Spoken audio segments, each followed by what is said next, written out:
तो हमने पहले दामोदर अष्टक गाया, जो कि ये भगवान के जो दामोदर स्वरूप है, ऊखल बंधन वाली जो लीला है ना, इसके बारे में है कि यशोदा मैया ने कैसे उनको बांधा कृष्ण को, और वो उनकी जो छवि है कितनी सुंदर लग रही है। और ये सत्यव्रत मुनि ने प्रार्थना करी कि हम बस यही चाहते हैं कि हमारे मन में ऐसी छवि भगवान की बसी रहे, मोक्ष, संसारिक कामनाएं, ये सब कुछ नहीं चाहिए, बस भगवान का ऐसा दिव्य अनुभव होता रहे तो सब कुछ अपने आप ही मिल जाएगा। तो उसमें 5वां श्लोक था, इदम ते मुखम भोजम अत्यंत नीलैर। हे प्रभु, आपका श्याम रंग का मुख का बन जो लालिमा लिए हुए कुछ घुंघराले बालों से आच्छादित है, मैया यशोदा द्वारा बार बार चुंबन किया जा रहा है। तो मैया ने देखा कि कन्हैया बहुत डर गए हैं, बहुत जोर जोर से रो रहे हैं, तो बालक को चुप कराने के लिए मैया बार बार उन्हें चूम रही हैं, प्यार कर रही हैं। तो ये भी कमाल की लीला है कि वही ब्रह्मांड के पूरे स्वामी जो हैं वो पहले डर रहे हैं, भाग रहे हैं, फिर बंध भी रहे हैं, फिर रो भी रहे हैं, और फिर मैया उनको चुप भी करा रही है। तो ये भगवान का प्रेम होता है। वही भगवान जो पूरा ब्रह्मांड चलाते हैं, जो सबका जन्म मृत्यु, सबका पाप पुण्य, सबका लेखा जोखा देखने वाले हैं, उनसे अगर प्रेम हो जाए तो वो आपके लिए बालक भी बन जाएंगे, आपके लिए आपके प्रियतम भी बन जाएंगे, सब कुछ बन जाएंगे, और आप उन्हें चुंबन कर सकते हैं, उन्हें प्रेम कर सकते हैं। तो यशोदा मैया ऐसे ही चुंबन कर रही हैं, और आपके होठ बिंब फल जैसे लाल हैं। तो भगवान के होठ बिल्कुल लाल लाल हैं। आपके ये अत्यंत सुंदर कमल रूपी मुख मेरे हृदय में विराजित रहे, इसके अन्य सहस्त्र वरदानों का मेरे लिए कोई उपयोग नहीं है। तो बुद्धिमानी इसी में है कि हम लोग ये समझ जाएं कि संसार की जितनी भी चीजें हम लोग चाहते हैं, सब कुछ कुछ चाहते हैं कि भाई मेरा अच्छा हो, मेरे परिवार का अच्छा हो, अब ये मिले, अब वो मिले, तो वो सब कुछ देर का आनंद है, थोड़ी सी देर का आनंद है, वो हमेशा नहीं रहेगा, क्योंकि ये शरीर खत्म होगा, आत्मा दूसरे शरीर में जाएगी और फिर कष्टों को भोगती रहेगी, 84 लाख योनियों में भटकती रहेगी। तो भगवान की छवि अगर लेकिन एक बार हृदय में बस जाए तो फिर जीव ये 84 लाख योनि के चक्र से हमेशा के लिए मुक्त हो जाता है, और वो भगवान के ही भजन में, भगवान की ही सेवा में, उनके ध्यान में हमेशा आनंद में रहता है। तो इसलिए सत्यव्रत मुनि कह रहे हैं कि सहस्त्रों अन्य वरदानों का और कोई लाभ नहीं है, केवल यही हम इच्छा करते हैं कि भगवान का ये सुंदर मुख, भगवान की ये सुंदर लीला हमारे मन में सदैव विराजमान रहे। श्री यशोदा दामोदर की। और उसके बाद गोपी गीत का श्लोक संख्या 5, विरचिता भयम वृष्णि धोर्यते। हे वृष्णि श्रेष्ठ, लक्ष्मी जी के हाथ को थामने वाला आपका कमल सदृश हाथ उन लोगों को अभय दान देता है जो भव सागर के भय के कारण आपके चरणों के निकट पहुंचते हैं। हे प्रियतम, उसी कामना को पूर्ण करने वाले कर कमल को हमारे सिरों के ऊपर रखें। तो यहाँ पर भी वही चर्चा की गई कि भगवान के पीछे अलग अलग लोग के अलग अलग इच्छा लेके लोग भक्ति करते हैं। गीता में भगवान कहते हैं कि 4 प्रकार के लोग होते हैं जो मेरी भक्ति करते हैं। एक होते हैं आर्तो, कई बार लोग दुखी होते हैं तो दुख के कारण सोचते हैं कि भगवान की भक्ति करेंगे तो दुख निवारण हो जाएगा। एक होते हैं आर्थार्थी, जो कुछ लाभ चाहते हैं कि हमें कुछ प्रॉफिट हो जाएगा, कुछ नया घर मिल जाएगा, कुछ ऐसे अलग अलग प्रकार से। और एक होते हैं जिज्ञासु यानी कि जिनको कुछ पता नहीं है कि भगवान कौन है, कैसे, लेकिन वो जानना चाहते हैं। लेकिन ये तीनों ही प्रकार के भक्त अभी बिगिनिंग है, अभी शुरुआत कर रहे हैं। इसके बाद होते हैं ज्ञानी भक्त यानी कि जो कि ये जानते हैं कि हम ये संसार के चक्र में फंसे हुए हैं और यहाँ से निकलने के लिए भगवान की भक्ति करते हैं। तो जो भी लोग इस प्रकार से भगवान का भजन करते हैं तो उनको भगवान का जो हाथ है वो अभय प्रदान करता है। अभय यानी कि निडरता। डर लगता है ना अलग अलग चीज़ों से कि भाई कुछ नुकसान ना हो जाए, पैसे ना चले जाए, कोई मर ना जाए, हमारी तबीयत खराब ना हो जाए, ये ना हो जाए, वो ना हो जाए। जितने भी प्रकार के भय हैं उन सब से भगवान अभय प्रदान करते हैं। किसको? जो उनके चरणों के पास आता है। वही हाथ लक्ष्मी जी को थामे हुए हैं। लोग लक्ष्मी जी की पूजा करते हैं, नारायण को छोड़ देते हैं। उल्टा नारायण की पूजा करेंगे तो लक्ष्मी जी अपने आप पीछे पीछे आ जाती है। तो क्योंकि भगवान का हाथ लक्ष्मी ने थामा हुआ है, तो गोपियाँ यही इच्छा कर रही है कि उसी हाथ को हम मतलब भगवान उनके सर के ऊपर रखते, ताकि उनको भी वो आनंद, दिव्य आनंद प्राप्त हो सके। श्री गोपी गीत की जय हो। नरोत्तम दास जी हाँ जी। तो आज नरोत्तम दास ठाकुर हमारे एक बहुत ही विशेष आचार्य हैं। तो हम लोग जो चर्चा कर रहे हैं प्रेम, भगवान का प्रेम, भगवान का प्रेम चाहिए, भगवान का प्रेम चाहिए।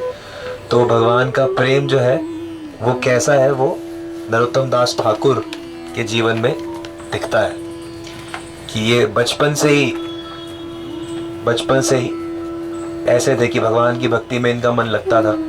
और इनके माता पिता हालांकि राजा थे, इनके पिता राजा थे, उनको बचपन से ही ज्योतिषी को कह देता कि भाई इसको पानी के पास नहीं जाने देना और इसको संभाल के रखना, नहीं तो ये घर छोड़ के भाग जाएगा। और तो पद्मा नदी, गंगा जी के किनारे इनका राज्य था। नरोत्तम को कोई गंगा जी के पास जाने नहीं देता था, लेकिन एक बार नरोत्तम नजर बचा के भाग गए और जब स्नान करके बाहर आए तो कोई पहचान नहीं पाया नरोत्तम कहाँ गया, क्योंकि उससे पहले वो थोड़े से सांवले रंग के थे और स्नान करके वो गोरे रंग के हो गए, सोने रंग के हो गए। तो ऐसा इसलिए हुआ क्योंकि चैतन्य महाप्रभु खुद जो थे उन्होंने पद्मा नदी को बोला था कि मेरा भक्त आएगा नरोत्तम, जब वो तुम्हारे अंदर प्रवेश करेगा तो तुम्हें एक अद्भुत आनंद होगा। तो जो मेरा कृष्ण प्रेम है, यानी कि जो मेरा प्रेम है वो तुम नरोत्तम को प्रदान कर देना। तो नरोत्तम दास ठाकुर ने बहुत विशेष लीलाएं हैं उनके जीवन में। उन्होंने एक चैतन्य महाप्रभु जा चुके थे और उनको खैर पहले वो वृंदावन आए, घर छोड़ के वृंदावन में सारी शिक्षा ग्रहण करी, गुरु जी से दीक्षा ग्रहण करी। उसकी भी कथा हम कई बार सुन चुके हैं कि कैसे लोकनाथ गोस्वामी की ऐसी सेवा करी कि उनका शौच का स्थान साफ करते थे, क्योंकि वो दीक्षा से देते नहीं थे। 1 साल तक सेवा करते रहे। फिर उसके बाद उन्होंने थक कर मान कर उनकी इच्छा पूर्ति की, उन्हें दीक्षा दी। फिर वहाँ से वो वापस बंगाल में आए और उन्होंने पूरा जो मणिपुर और पूरा नॉर्थ ईस्ट, बांग्लादेश, बंगाल, यहाँ पर बहुत विशेष भगवान की भक्ति का प्रचार किया। इसीलिए मणिपुर में अगर मणिपुरी डांस देखेंगे तो उसमें वो तिलक लगा होता है, जैसे हमारा इस्कॉन का तिलक है। तो वो इसलिए क्योंकि वहाँ की संस्कृति में ही उन्होंने कृष्ण भक्ति को बसा दिया। और वहाँ पर फिर उन्होंने एक उत्सव किया था, खेतुरी ग्राम उत्सव, जो बहुत प्रसिद्ध है, जहाँ पर उन्होंने जब पूरे भारत से सारे वैष्णवों को उन्होंने बुलाया और सभी वैष्णवों ने क्या देखा कि जब नरोत्तम दास ठाकुर ने कीर्तन शुरू किया तो हालांकि चैतन्य महाप्रभु और नित्यानंद प्रभु, अद्वैत आचार्य, गदाधर पंडित, ये सब जा चुके थे, श्रीवास आचार्य सब जा चुके थे, शरीर छोड़ चुके थे। लेकिन जैसे नरोत्तम दास ठाकुर ने कीर्तन शुरू किया तो ये पांचों वहाँ प्रकट हो गए और प्रकट होकर उन्होंने बहुत विशेष रूप से नृत्य किया नरोत्तम दास ठाकुर के कीर्तन पे। तो उनका आज तिरुभाव दिवस है, यानी कि आज के दिन वो वापस भगवत धाम गए। तो उनको श्रद्धांजलि अर्पण कर सकते हैं। हे वार करुणा करो वैष्णव गोसाई,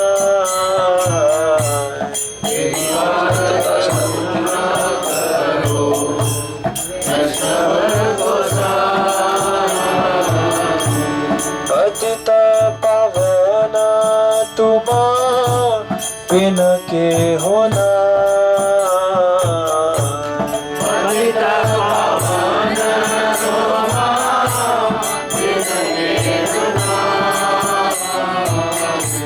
चाहर निकट गेले पाप दूर जा,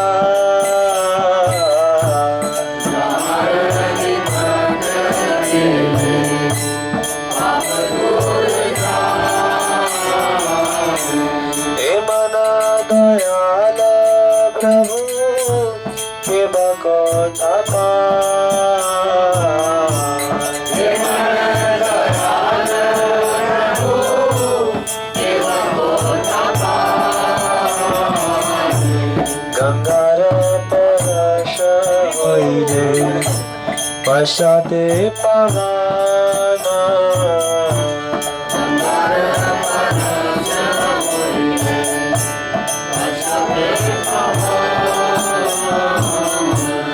દર્શને પવિત્ર કરો એ તમાર ગુણ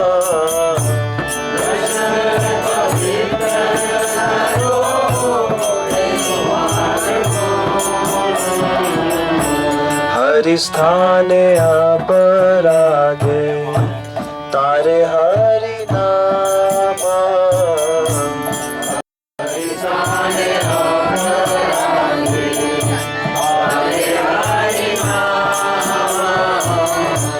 तुम स्थाने अपरागे ताहि परित्राणा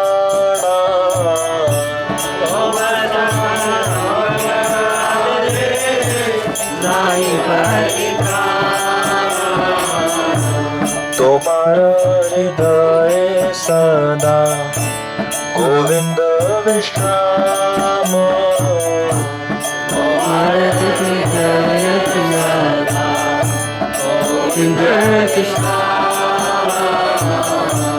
गोविंद कहे ना मोरा वैष्णव परायण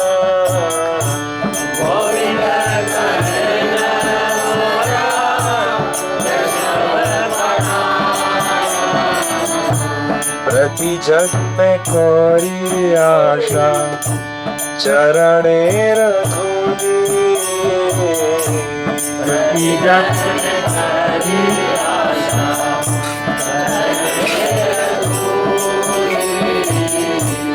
नरता में करो दया अपनाय भोली